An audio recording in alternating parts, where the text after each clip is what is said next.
Outside the whitewashed church called Mountain of Heavenly Fire Ministries, a long line of women stood. Their wrappers were tied tightly around their waists. Some held plastic chairs on their heads. Some clutched small handbags to their chests. Their lips moved quietly as they prayed, whispering words only God could hear. Some sighed, tired from standing. Others shifted from one foot to the other, waiting and hoping. Inside the church, Pastor Elicia Obina stood tall before the pulpit. His eyes were squeezed shut, his arms stretched wide like a man about to take flight.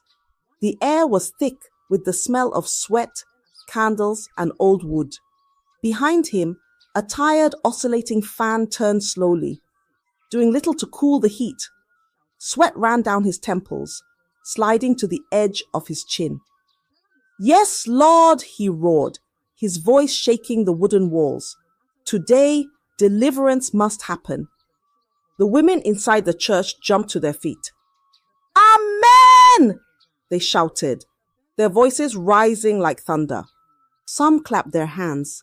Some wept softly. Some stomped their feet, believing their problems were about to be solved. Pastor Elicia moved across the altar, his white robe swaying with each step. His face glistened under the weak light bulbs hanging above.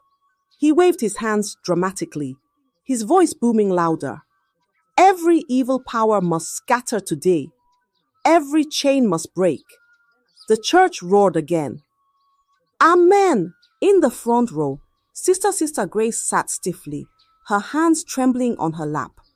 Her heart was like a restless drum, beating fast.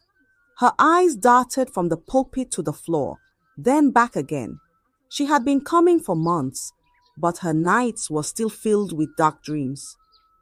A spirit husband visited her in her sleep. She would wake up tired, her body weak, her mind heavy like wet cloth. That first day, she told Pastor Elicia, he leaned close to her during a private counseling session. His voice dropped low, sharp like a knife cutting through silence. "Your problem," he said slowly, his voice low and heavy, "comes from your garments." He leaned forward, his breath warm on her face. "They are points of evil covenants. That is where the enemy has tied you down." Sister Grace gasped, her hand flying to her chest. "My garments? Pastor, what do you mean?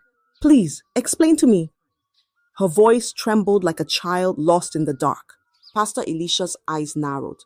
"The spirit husband visits you in your sleep because there is a connection between you and it. That connection is hidden in what you wear close to your body." He paused, letting his words sink deep like stones into water. "Especially your bras," he whispered. Sister Grace's mouth opened in shock. "My bras?" she cried. "Yes," Pastor Elicia said firmly, nodding. "That is where the evil covenant hides. Until we sanctify them, the attacks will never stop." Sister Grace's eyes filled with tears. "Pastor, what must I do? Please, I am tired. I cannot live like this anymore." Her voice broke, soft and desperate. Pastor Elisha placed his hand on his chest and closed his eyes. "Bring them to me," he said with deep authority. "Two of them, the ones you wear most. I will take them to the altar and pray over them alone. When I finish, you will be free." Sister Grace swallowed hard. You will pray over them alone?" "Yes," he said, his tone sharp like a blade. "This is a divine instruction. You must obey without question. If you obey, your freedom will come." That night, Sister Grace went home with her heart pounding like a drum. Her small wooden box sat in the corner of her room. She knelt beside it, hands shaking, whispering, "Lord, let this be my deliverance." Slowly, she opened the box. Her eyes fell on her folded clothes. She reached in and touched two bras, the ones she wore most. Her fingers lingered there, heavy with doubt and fear. But then she remembered the pastor's voice, strong and certain. "Obedience is better than sacrifice," he had said. With trembling hands, she folded the two bras neatly, placed them inside a nylon bag, and tied it tightly. She held the bag to her chest, whispering, "Let this be the end of my suffering." Then she left her house quietly, the night air cold on her skin. The next morning, she walked to the church before sunrise. Her head was bowed low, her steps slow and steady. She entered the counseling room and placed the bag gently in Pastor Elisha's hands. He looked at her with a solemn face and nodded slowly. "God will use this to set you free," he said softly. Sister Grace closed her eyes and breathed deeply. "Amen," she whispered. That was the beginning. The seed had been planted. Days later, whispers began to spread among the women in the church. Stories of how Pastor Elisha had helped Sister Grace began to travel from mouth to mouth like fire through dry grass. One woman told another, then another told her neighbor. Before long, more women began coming with their own bras wrapped tightly in plastic bags. Each woman believed her problem was unique. Each one believed that by giving her undergarments to the pastor, her burdens would be lifted. Fear and hope mixed together like oil and water. Some cried as they handed over their bags. Some knelt and begged for mercy. Some simply stood in silence, heads bowed. Pastor Elisha collected each one with a calm face, nodding like a man who carried the weight of the world. "I will return them after prayers," he promised. But he never did. And that was the beginning. 2 months later, over 50 women had submitted bras to the pastor. Each told a slightly different version of the same story, that their spiritual problems were linked to their undergarments, and that the items needed to be consecrated at the altar by him alone. Sister Hannah, a petite shy girl who worked at a beauty salon, had hesitated. "Pastor, I don't understand. Why my bra? Can't I just pray with anointing oil?" Pastor Elisha leaned in, eyes blazing with what he claimed was divine urgency. "You don't argue with divine instruction, Sister Hannah. When God speaks, obedience is better than sacrifice." The force in his voice silenced her.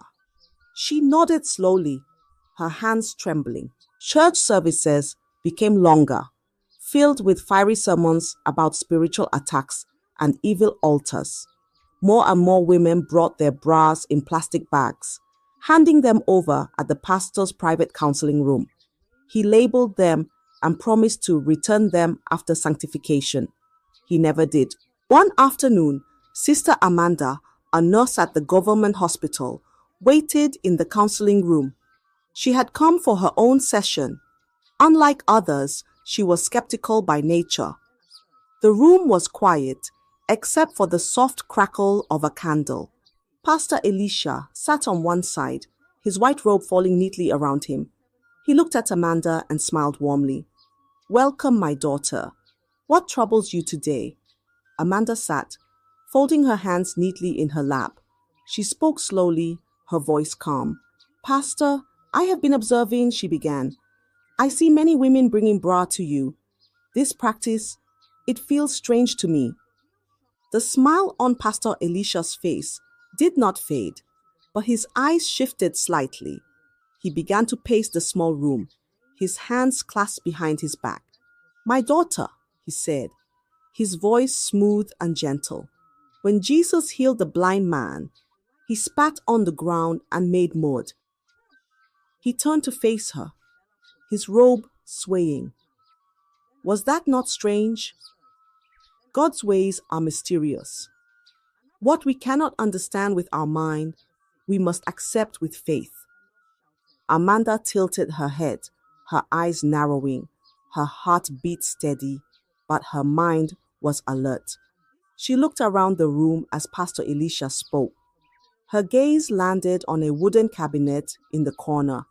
It was closed, but the lock looked worn, like it had been opened many times. "Pastor," she asked softly, "where do you keep the bras after you pray over them?" Pastor Elisha stopped pacing. For a split second, his face froze.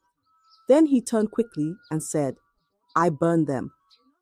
After prayers, I burn them completely." His tone was firm, almost too quick, like a man trying to end a conversation before it began. Amanda's eyes did not leave his face. "But Pastor," she said slowly, her voice even quieter now, "you told Sister Grace that you would return hers when you were done." The room went silent. Even the candle seemed to flicker more slowly. Pastor Elicia's face twitched ever so slightly. Then, like a man remembering himself, he gave a wide, forced smile. "Ah," he said with a small laugh. Sometimes God changes instructions. What he says today may not be what he says tomorrow." Amanda nodded slowly, her face calm. "Of course, Pastor. God works in many ways." Her lips smiled, but her heart did not. Inside, her thoughts swirled like a rising storm. "Something is not right here," she told herself. She stood, thanked the pastor politely, and walked out. As she stepped into the bright sunlight outside, her mind was already turning. She had no proof, but her spirit whispered a warning. The truth behind those closed doors was darker than anyone imagined.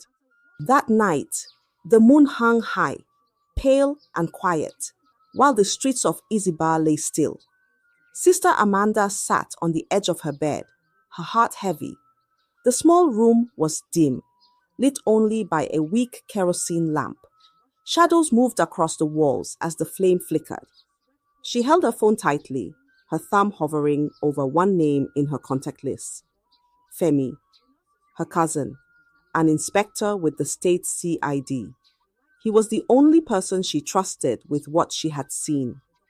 She took a deep breath, then pressed the call button. The phone rang twice before a sleepy voice answered. "Hello, Amanda, do you know what time it is?" Femi mumbled, his voice thick with tiredness.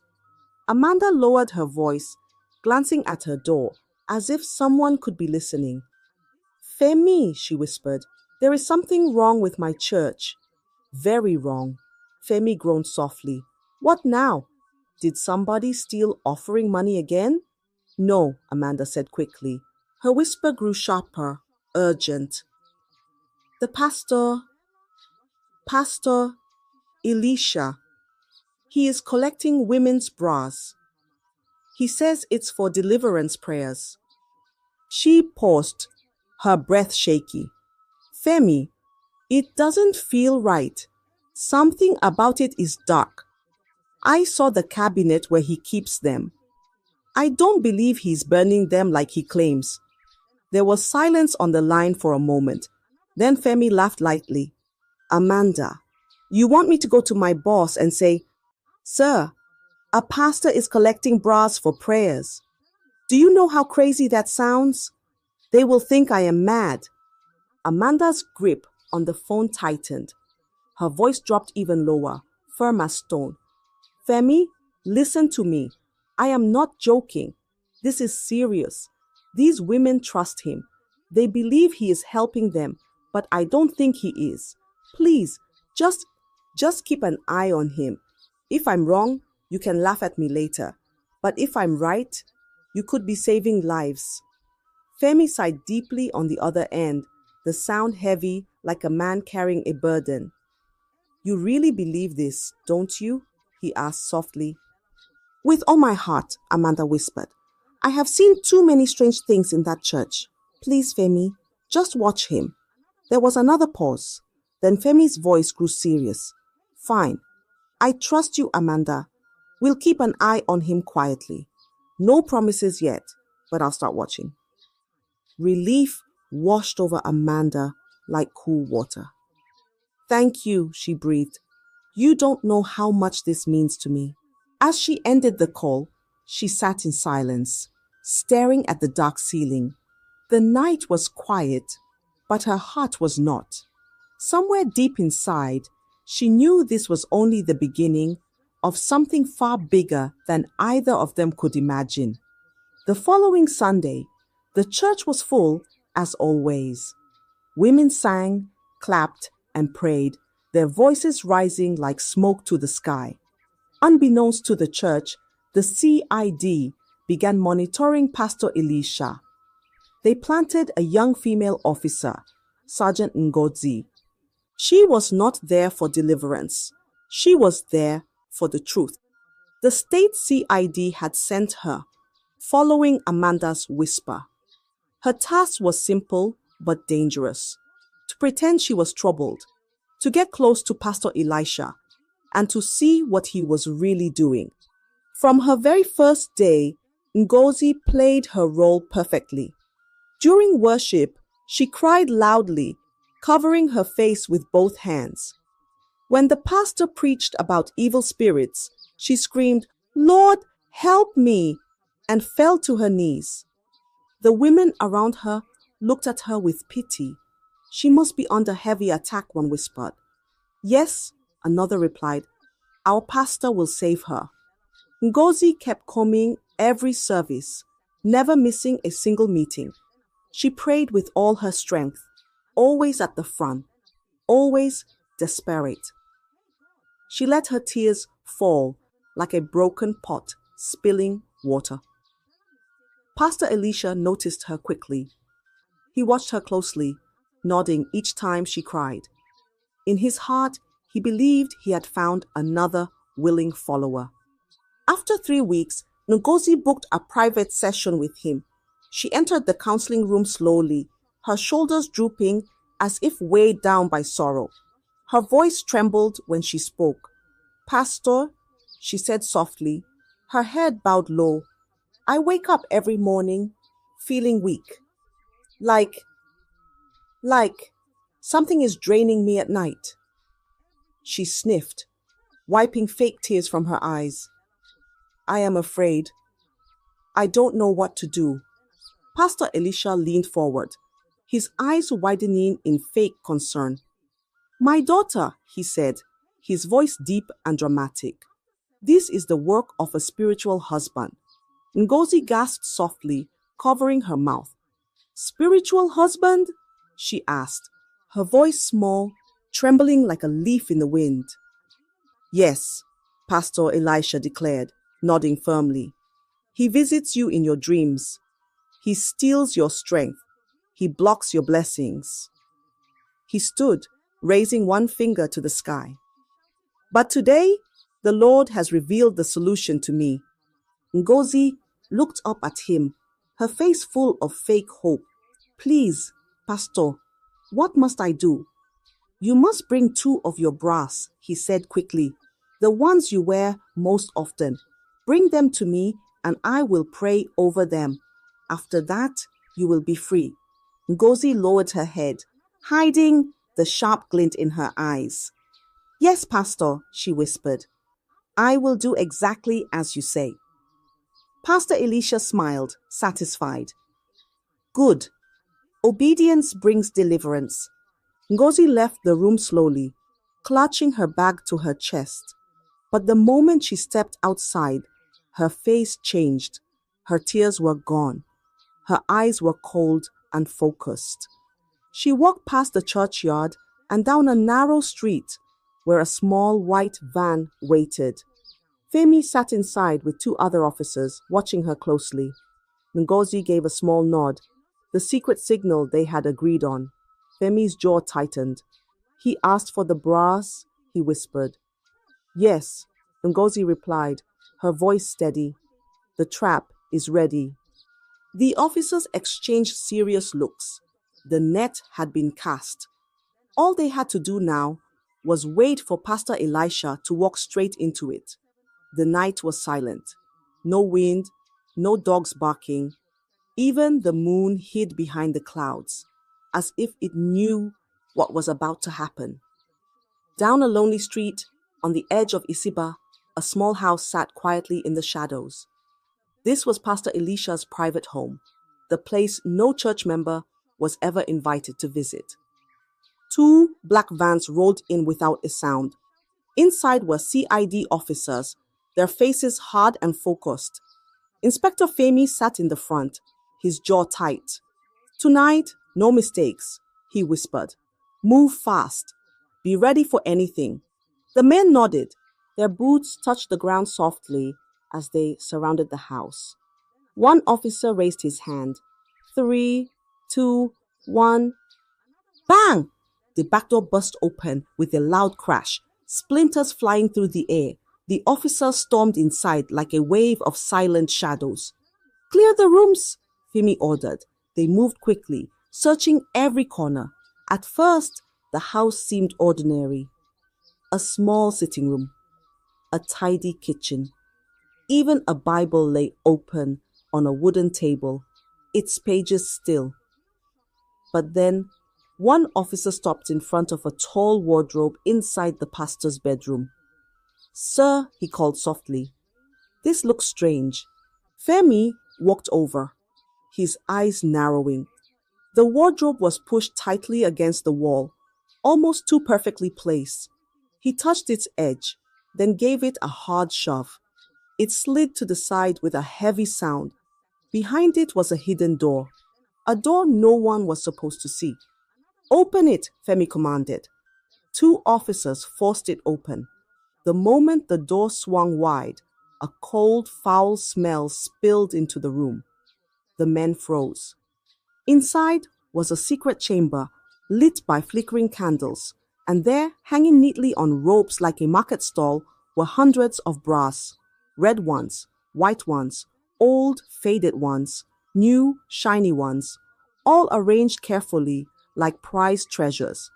The officers gasped. Some covered their mouths. This was no deliverance room. It was a shrine of horror. On the floor lay a large journal, its pages filled with names and dates, written in dark ink. Beside each name was a strange mark, like a code only Pastor Elisha could understand. One officer bent down and opened a page. "Sir," he said, his voice shaking, "these names, they match the women who gave their bras." He kept track of every single one, but that was not the worst part. In the center of the room sat a blood-stained calabash. The dry, dark liquid clung to its edges like a curse.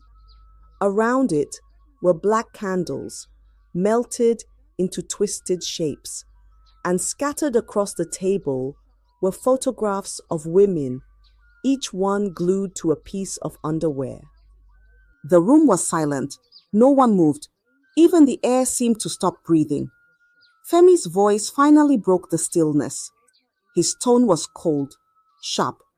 "This is not deliverance," he said slowly, his eyes burning with anger. This is dark magic." The officer stood frozen for a moment longer, then sprang into action. "Collect everything," Femi ordered. "Every single item goes to evidence. Tonight, this evil ends." As they worked, one thought echoed in Femi's mind. The women trusted this man with their pain, and he used it to build his power. And now, the world would see who Pastor Elisha truly was, and he was arrested. Now, everyone was waiting to hear what led him to that, and what he was actually using the underwear for. The police station was quiet, the kind of quiet that feels heavy, like a storm waiting to break. In a small, cold room, a single light bulb swung above, casting shadows across the walls. The smell of sweat and fear hung in the air. Pastor Elisha sat in the middle of the room on a steel chair. His once bright white kaftan was now dirty and wrinkled, stained from the raid. His face was pale, his lips dry. The confidence he once carried in the pulpit was gone, replaced by trembling hands and restless eyes. Across from him sat Inspector Femi. His face was hard, his eyes sharp like a blade. On the table before him lay the journal they had found, its pages spread open, full of names and strange marks. Beside it, a few of the photos they had collected. Women's faces, women's pain, women's trust. Femi flipped through the journal slowly, his disgust growing with every turn of a page. When he finally looked up, his voice was ice. "You used these women's trust to destroy them," he said, his tone cutting like a whip. Pastor Elisha shook his head violently. "No," he shouted, his voice desperate. "No, Inspector, I did not destroy them. They came willingly. I only followed God's orders." Femi's fist slammed against the table with a loud bang. The photos jumped. Pastor Elisha flinched, his eyes wide with fear. "God's orders?" Femi roared. "Then why the blood, Pastor?" He grabbed the blood-stained calabash and slammed it on the table. The thick, dark residue smeared across the metal surface like a wound. "Why the photos? Why the coded writings in this journal?" Pastor Elisha's mouth opened and closed like a fish out of water. His voice cracked, broken and weak. I can explain," he stammered. Femi leaned forward, his face just inches away. "Explain then," he said coldly, his words sharp as knives. "Explain to me why you have a hidden room full of women's bras. Explain why their names are written like merchandise in this book. Explain why their faith became your weapon." The pastor's hands trembled in his lap. His shoulders sagged as though the weight of his secrets was finally crushing him. For a moment he said nothing, only breathing in short, sharp gasps. Finally, in a voice so low it was almost a whisper, he began. It didn't start this way," he said, his eyes glistening with tears. "I only wanted my church to grow. I wanted to bring hope to my people. I prayed. I fasted. I begged God for a sign." Femi's eyes narrowed, but he didn't interrupt. He let the pastor speak, knowing the truth was about to spill like water from a broken jar. Pastor Elisha's voice trembled as he continued. "But the people mocked me. They called me a fake. Only a few came to my services. My wife, one old woman, two stubborn boys. I was desperate, Inspector. Desperate for a breakthrough." He lifted his head slowly, his gaze empty, haunted. "Then I met someone, and everything changed."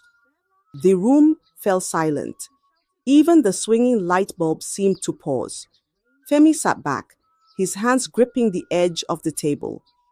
"Go on," he said, his voice low but firm.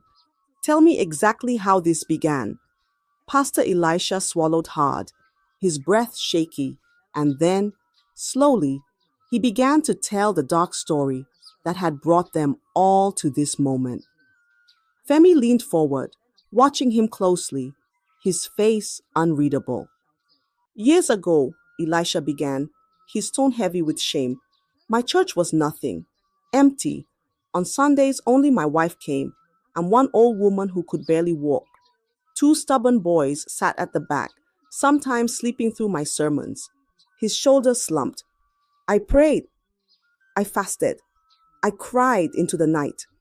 I shouted to heaven until my throat burned, but still, nothing changed.